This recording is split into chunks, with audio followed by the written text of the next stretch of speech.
Welcome back to the Open English Podcast, your cozy place to learn real English through real conversations. I'm Mira. And I'm Liam, and today we are going somewhere a little personal, A little vulnerable, a little embarrassing. mostly embarrassing, honestly. Yeah, today we're talking about first crushes, that specific kind of feeling that makes a completely normal human being suddenly forget how to exist.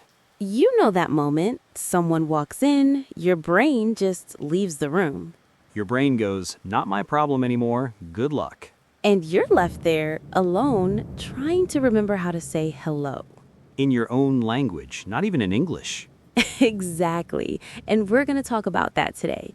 The feelings, the memories, the vocabulary, because talking about emotions in English is one of the hardest things to do. And first crushes, they carry a lot of emotion. So if you've ever typed a message, deleted it, typed it again, deleted it again, and then put your phone face down on the bed and stared at the ceiling, This episode is for you. this episode is very much for you.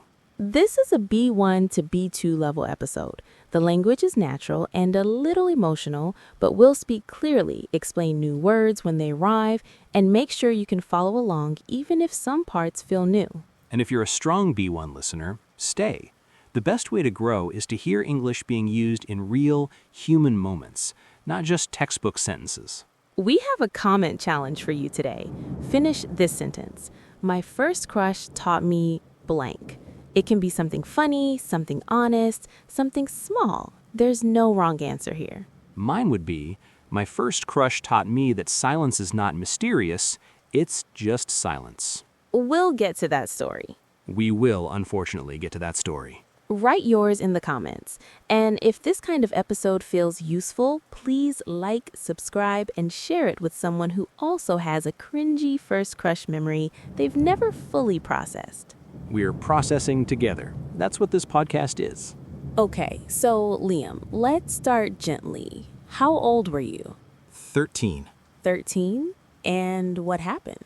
There was a girl in my class. She sat 2 rows in front of me, and she had this habit of tucking her hair behind her ear when she was reading. And one day I noticed it, and I don't know, something happened. Something happened. That's actually the most accurate way to describe it. It's not very poetic, I know, but that's the truth. One ordinary Tuesday, something happened. Because that's what a crush feels like at first, right? It's not dramatic. It's just a small shift. Like the room tilted 2 degrees and only you noticed. Exactly that. And from that Tuesday, everything changed. Suddenly, I cared about what I was wearing to school. Suddenly, I had opinions about my hair.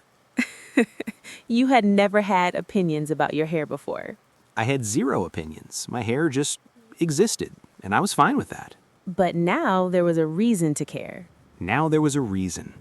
And that's actually something worth naming. In English, we call that feeling of suddenly caring about how you appear to one specific person self-consciousness. You become very aware of yourself, how you look, how you sound, how you walk. Self-conscious. It can feel a little uncomfortable, like you're watching yourself from the outside. Like there's a small critical camera following you around. And the camera is very focused on every awkward thing you do. Every single thing.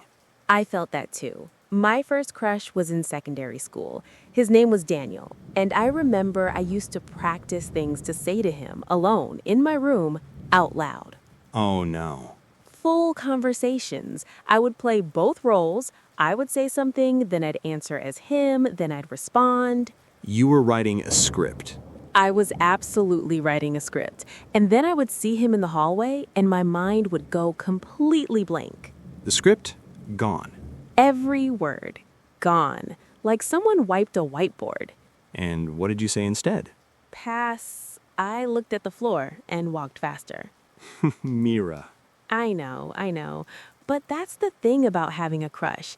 It creates this gap between who you are in your head and who you become in that person's presence. In your head, you're calm, interesting, you say the right thing, and then real life happens. And real life is you staring at the floor, walking faster. Real life is exactly that. There's a phrase for that feeling in English, when your mind suddenly goes empty.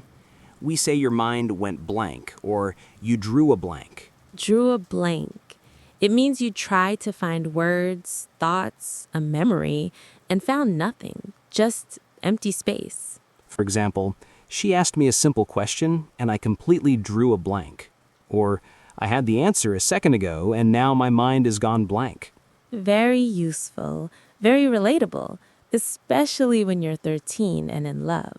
Were you in love or was it a crush? That's actually a good question. What's the difference, do you think? I think a crush is when you're in love with the idea of someone, with the image, the way they tuck their hair behind their ear, the way they laugh, but you don't actually know them. You fill in all the missing parts with your imagination. And your imagination is very generous, very kind. It gives them all the best qualities. Your crush in your head is patient, funny, probably incredibly understanding. Definitely plays guitar. Always with a guitar. In my imagination, everyone who is cool plays guitar. I don't make the rules. But the real person, you barely know them. And that's what makes a crush both beautiful and a little heartbreaking. You're not really missing them. You're missing the version of them you built inside your own mind. That's actually kind of sad when you say it like that. A little sad, but also very human. Very human. And I think that's why first crushes stay with us, because they were the first time we felt something that big, even if it was built on very little. The first time your heart felt genuinely loud. Loud, yes, that's the word. Okay, I have to ask about the message. Of course you do. The title of today's episode is Typing, Deleting, Regretting. So, did you ever send her a message? Long pause. I typed many messages. How many? I genuinely cannot count. It was like a habit at this point. Open the app, type, read it back, hate it, delete, close the app, wait 10 minutes, repeat. What was wrong with the messages? Everything? They were either too casual, hey, which felt like I was trying too hard to seem like I wasn't trying. The hey, that's definitely not just a hey. Exactly.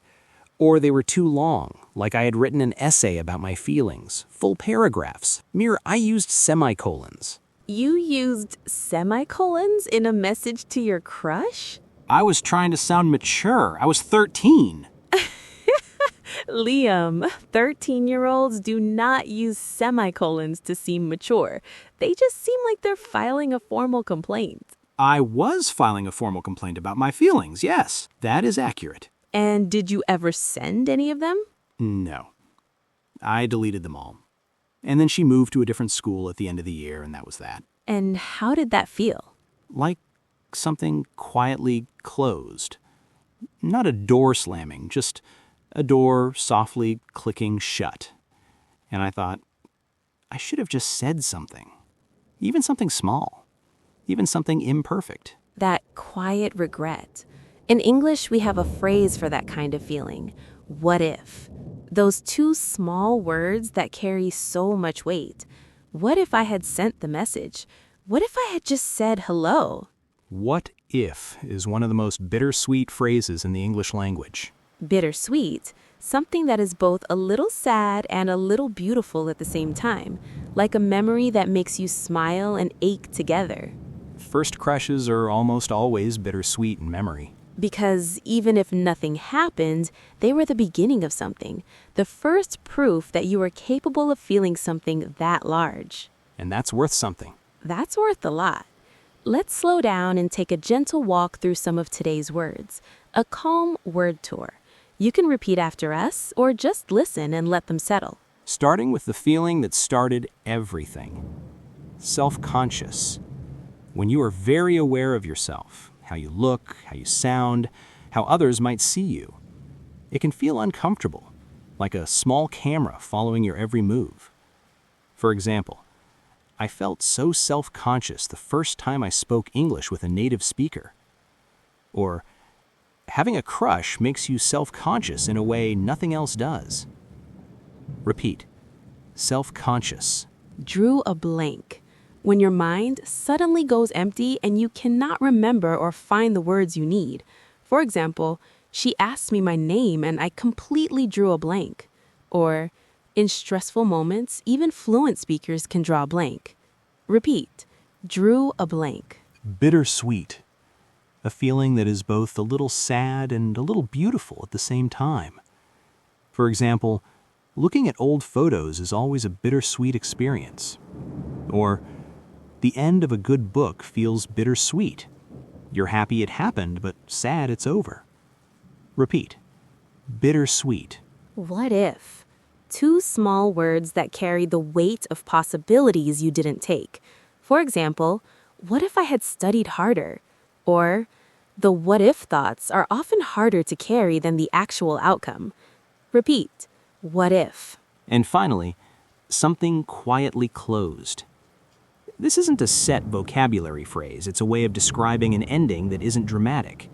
Not a loud goodbye, just a soft one. We use quietly to show something happened gently, without announcement. For example, she quietly closed that chapter of her life and started a new one. Or, some friendships quietly close without anyone deciding to end them. Repeat. Something quietly closed. So, if you had a first crush who you never said anything to, First of all, you are not alone. you are genuinely not alone. Most people have a version of that story. The unsent message, The practiced conversation. the floor you stared at. And looking back, it wasn't about them, really. It was about the first time you felt something real. The first time you took your own feelings seriously. Even if you deleted the message. Especially if you deleted the message. Because you were trying. Even imperfectly, you were trying. And trying, even quietly, even with semicolons, Please let that go. is always worth something. Don't forget to write in the comments, my first crush taught me blank. We will read every single one. We genuinely will. This is Mira, And this is Liam. and you've been listening to the Open English Podcast. Take care of your English, take care of your heart, and maybe finally send the message. Or don't. Some what ifs are nice to keep. Good night, everyone. Good night.